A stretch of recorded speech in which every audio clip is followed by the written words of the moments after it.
উৎসবের মৌসুমে একাধিক জেলায় ফের দুর্যোগে কালো মেঘে ঘনাচ্ছে। আজ সকাল থেকেই উত্তরবঙ্গে একাধিক জেলায় জারি করা হয়েছে কমলা সতর্কবার্তা।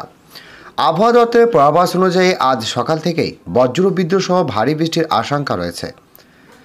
তাই আগেভাগেই চরম সতর্কবার্তা জারি করা হয়েছে আবহাওয়া দপ্তর থেকে।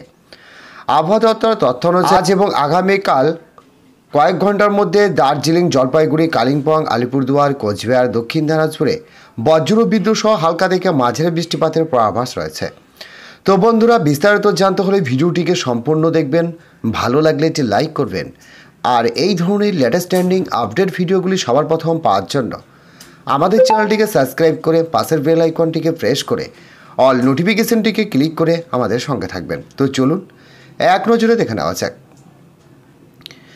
আজ এই জেলাগুলিতে হলুদ সতর্কবার্তা জারি করা হয়েছে। এছাড়া এই জেলাগুলিতে তুমুল বৃষ্টির পাশাপাশি ঘন্টায় 30 থেকে 40 কিলোমিটার গতিবেগে দমকা ঝড়ো হাওয়া বইতে পারে। আজ কলকাতা, হাওড়া, হুগলি, উত্তর 24 পরগনা, দক্ষিণ 24 পরগনা, পূর্ব পশ্চিম মেদিনীপুর, ঝাড়গ্রাম, পুরুলিয়া, বাঁকুড়া, পশ্চিম বর্ধমান, বীরভূম, মুর্শিদাবাদ এবং নদিয়ায় বজ্রবিদ্যুৎ সহ হালকা থেকে মাঝারি বৃষ্টিপাতের সম্ভাবনা রয়েছে। অন্যদিকে আজ দার্জিলিং, কালিম্পং, জলপাইগুড়ি, আলিপুরদুয়ার, কোচবিহারে ভারী বৃষ্টিপাতের পূর্বাভাস রয়েছে। এই জেলাগুলিতে 7 থেকে 11 সেন্টিমিটার পর্যন্ত বৃষ্টিপাত হতে পারে। এর সঙ্গে হলুদ সতর্কবার্তা জারি করা হয়েছে।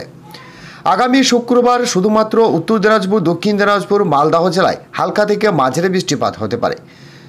সেই সঙ্গে রয়েছে 30 থেকে 40 কিলোমিটার গতিবেগে দমকা ঝড়ো হাওয়া। শনি, রবিবার এবং সোমবার উত্তরবঙ্গের সব জেলাতেই বৃষ্টির দাপট কমতে পারে, তবে হালকা থেকে মাঝারি বৃষ্টিপাত হতে পারে, এমনটাই জানিয়েছেন আবহাওয়া দপ্তর। তো বন্ধুরা, আজকে এই ছিল পাওয়ার লেটেস্ট আপডেট।